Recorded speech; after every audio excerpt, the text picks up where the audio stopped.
Today we discover the best places to live and retire in Portugal, according to 4 different types of expatriates. One of these 4 types probably matches your personality and life plans, so you might be only 8 minutes from knowing the perfect destination for you. If my accent is a bit hard to understand, since my mother language is Portuguese, just read the subtitles. To understand how attractive Portugal became for expatriates from all over the world, it's enough to see the numbers.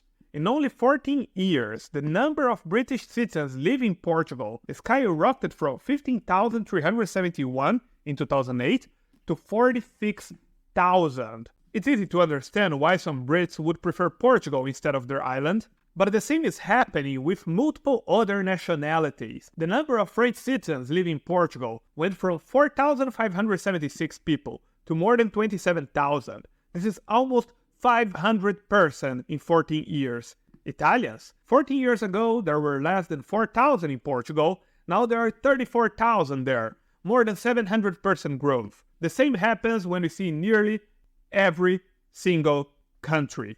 From Asia to the Americas, thousands of expats are turning their eyes to the Lusitania. That is how the Romans called Portugal. The advantages of living there are quite well known, but let's recap them in 30 seconds. Portugal is one of the safest countries in Europe. It has less than 100 homicides per year. The American city of Chicago alone has 7 times that number. Portugal has living costs way lower than other Western European countries. The cost of living there is 30.59% lower than the United Kingdom, 31% lower than in Germany, and 37% lower than in the United States.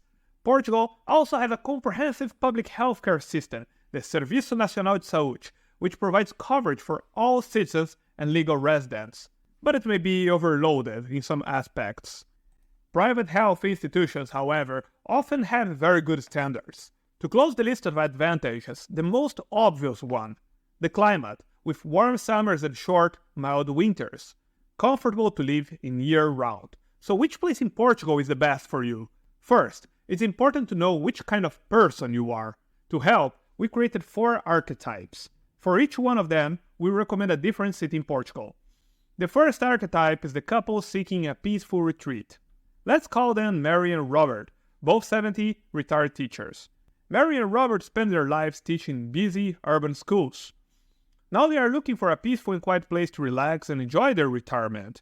They are particularly interested in small towns or villages where they can become part of a close-knit community, enjoy nature, read books, and take long walks. The second archetype are the sun lovers. Our character here is Linda, 68, a widow retired nurse who is looking to move to a coastal town to enjoy the warm weather. She is also looking forward to enjoying fresh seafood, local cuisine, and socializing. The third archetype is the urban couple. Their names are Thomas and Patricia, 69 and 67, both retired engineers. Thomas and Patricia are a couple who have spent their careers as engineers in a bustling metropolis. They are attracted to larger cities, which offer excellent transport links and international airports, so they can visit the rest of their family in the country where they are from. They also want to be near top-notch healthcare facilities. Despite their love for the city life, they also enjoy the occasional quiet retreat, so proximity to parks or natural reserves is a plus. And the fourth and last archetype is a couple, the active woman and the pub fellow. Here we are talking about Susan, 57, a former businesswoman, and John, 65, retired from a successful career in marketing. Susan is a typical urbanite. She's interested in moving to a city where she can attend yoga classes, cycling, and golf.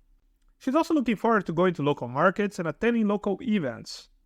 John enjoys going out for a cold beer in the local pub, watching local football or soccer if you are American, and making new friends. Now time to review the ideal place for each of these archetypes. However, before we begin, I would like to ask a small favor. If you enjoyed this episode, please hit the like and subscribe buttons. The best place in Portugal for those seeking peace. Funchal. Prices in Funchal are 64.4% lower than in New York and 52.6% lower than in London. Despite being a regional capital, Funchal has managed to maintain a relaxed atmosphere, making it a good destination if you want peace and quietness, like Mary and Robert. The city is nestled in a unique landscape with the deep blue Atlantic Ocean on one side and forest-covered mountains on the other. It's a serene backdrop for a peaceful life, with plenty of opportunities for leisurely walks and picnics. Despite its relatively high cost of living compared to the rest of Portugal, the quality of life offered in Funchal is well worth it. Madeira, where Funchal is located, is also one of the safest regions in Portugal, which is already a very safe country. Similar regions that might be an alternative to Funchal are the Açores, which is also an archipelago like Madeira but farther, and the Douro Valley, which is also a laid-back place full of small towns. The best place in Portugal for the sun lovers, the Algarve.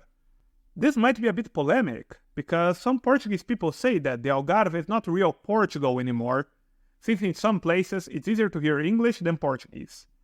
That may be true. Also, the Algarve became increasingly expensive due to the enormous number of foreigners moving to there. However, if you really like coastal areas that rival places like Costa del Sol in Spain, the Algarve is well worth mentioning. It's renowned for its warm Mediterranean climate with over 300 days of sunshine per year. The Algarve also has a vibrant gastronomic scene with an abundance of fresh seafood and local produce. Towns like Olhão and Tavira are known for their fish markets and seafood restaurants, where one can enjoy dishes like cataplano de marisco, seafood stew, and grilled sardines. I love that. In terms of infrastructure, the Algarve is well equipped to cater to expats and retirees. The larger cities in the region like Faro and Portimão have decent hospitals and clinics, and many healthcare professionals speak English. Now let's talk about the best place in Portugal for the urban couple, Porto. Prices in Porto are 63.2% lower than in New York and 50.9% lower than in London. For urban retirees like Thomas and Patricia, Porto offers a good taste of city life while keeping the costs down and quality of life high. The city is well connected with excellent transport links, and the healthcare facilities in Porto are among the best in the country. Porto also offers quiet retreats. The city's parks and natural reserves provide a peaceful escape from the urban hustle, perfect for a leisurely afternoon stroll or a picnic. And for our last archetype, the active woman and the pub fellow, the best place is Lisbon. Prices in Lisbon are 56.9% lower than in New York and 42.5% lower than in London. Susan can enjoy numerous fitness clubs and yoga studios around the city, while John can explore the local pubs. I also assume John likes football. He's British, not American, right? If that's the case, Lisbon is a great city for him. The Portuguese capital is home to two of the country's most successful clubs, Benfica, by the way, that is the team I support, and Sporting. Both have a rich history and a passionate fan base, making match days a unique experience. In terms of healthcare, Lisbon has numerous top-quality hospitals and clinics. The Hospital da Luz and the Hospital de Santa Maria are two of the most well-regarded hospitals in the city, offering a wide range of medical services. But here is one thing to have in mind.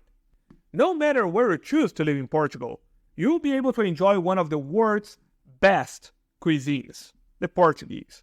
And if you want to know what famous foods put Portugal on the map, click on this video here in your left. And my favorite one will be very clear in this video.